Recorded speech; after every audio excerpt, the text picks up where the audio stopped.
The Holy Gospel according to Matthew. Glory to you, O Lord. When John heard in prison what the Messiah was doing, he sent word by his disciples and said to him, "Are you the one who is to come? Or are we to wait for another?" Jesus answered them, "Go and tell John what you hear and see. The blind receive their sight. The lame walk. Those with a skin disease are cleansed. The deaf hear. The dead are raised. And the poor have good news brought to them. And blessed is anyone who takes no offense at me." As they went away, Jesus began to speak to the crowds about John.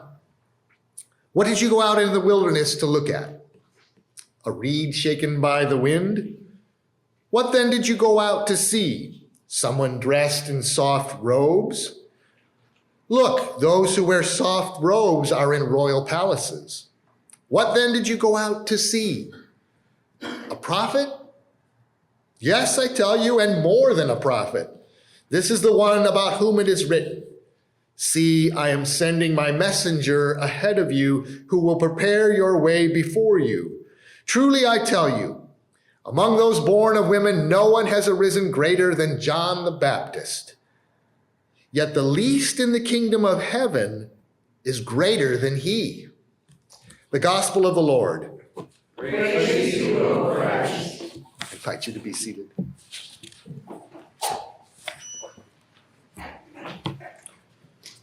Did anyone get a chance to see the sun this week?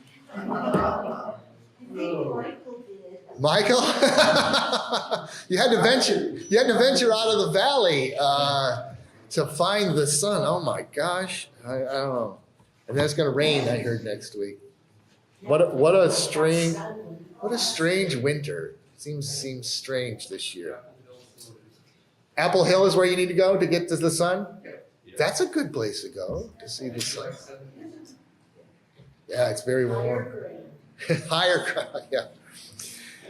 Okay, well, Advent is it's our season of waiting. We keep lighting candles, getting closer and closer to when they're all lit and Christmas has arrived. I try to persuade myself that if I just say, patience is a virtue, if I say that often enough, maybe I'll become a little virtuous with all the waiting we're doing. Patience is hard. We hear that in our second lesson, to be patient. But it's hard to be patient. And Advent, we said, it is our season to call on our patience as we wait, our season of patience. Still, I must confess that I live Advent as a season of impatience. Of course, there are many other times throughout the year when I am impatient, but this season, the days between Thanksgiving and Christmas for us, I think it's the birth of impatience, when anxiety and hurry and worry and fretfulness can be concentrated into like 4 short weeks. Not only is the celebration of Christmas now only 10 days away from its arrival, just out in the world, businesses, December is the end of the fiscal year.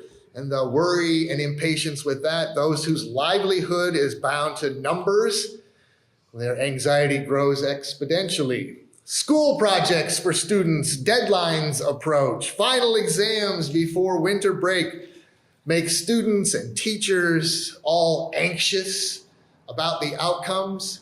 It's the time of year for making your medical coverage decisions for the next year.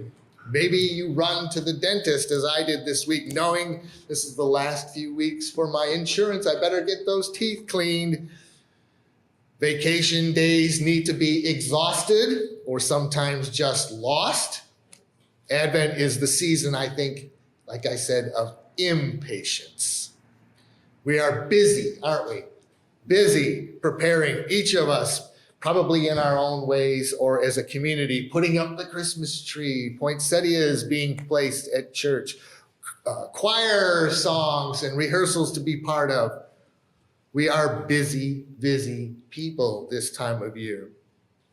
And Christmas builds us and fills us with memories and expectations that we have, and that take their form not only in memories of Jesus' birth, but our own memories of Christmases of the past.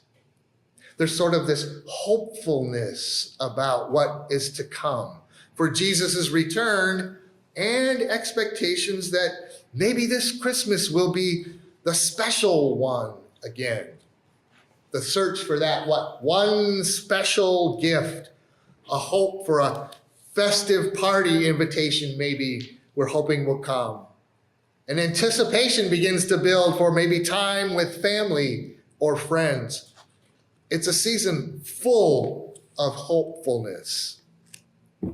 But we do know the possibility always lingers and looms in the dark corners of our mind that our expectations will, if we dare to look there, go unfulfilled.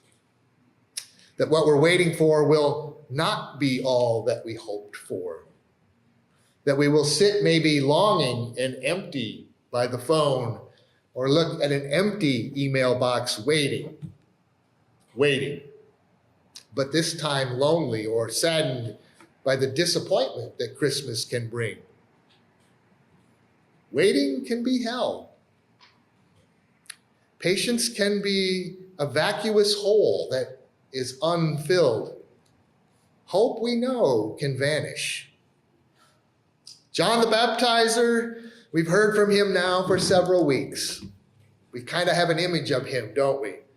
He bursts onto the scene with fire and vengeance, and he's full of confidence and certainty.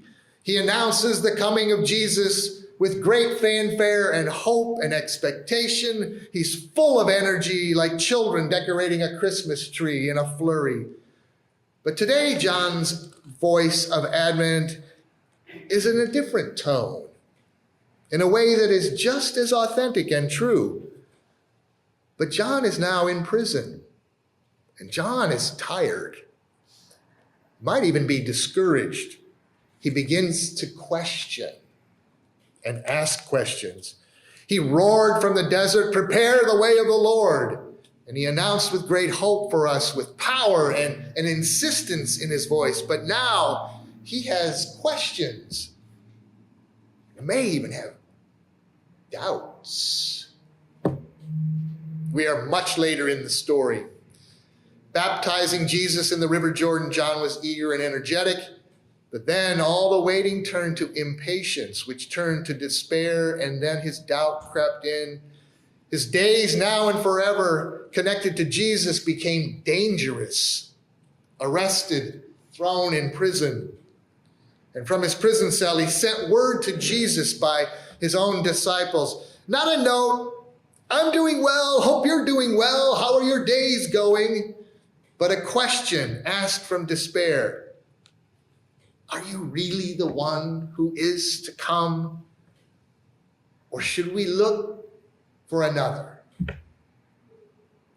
Should we move on from you and look for someone else? What a change in John. From eager expectation and hope to wondering, are you the one? That reminds me of my Advent question. It remains for me too. Are you the one, Jesus? Are you the one I've been waiting for? Or should I wait for another? What will I discover about myself and my faith and God's faithfulness when I have my own hopeful anxieties and Advent questions? Are you the one? What do you see? What do you hear? What do you see and hear about this Jesus? Is Advent this year and Christmas what you expected it to be? Is it more than you imagined? Is it less than you hoped for this time of year? Jesus tells John's disciples, "Go and tell John, tell him what you see. Tell him what you hear about me." And he goes on to say, notice, the blind are receiving their sight. The lame are walking. The Dead are being raised, and the poor are having good news preached to them. This is what you see. This is what you hear. If he was expecting something else, he was disappointed. The child to be born comes to the blind and the lame and the lepers and the deaf and the poor and the dead. He comes to the downtrodden. He comes in humility for the humble. He comes for those who need hope when hope feels lost. If we expect something other than that sort of good news, we too might be disappointed. This is how God brings joy to the world. Those who are broken are renewed. Those who are deemed less than the rest are given worth and value. Those who are impatient can be relieved to see and hear that God is with us now. What do you see? What do you hear? Heaven is much more than hoping in the dark. It is God seen and heard.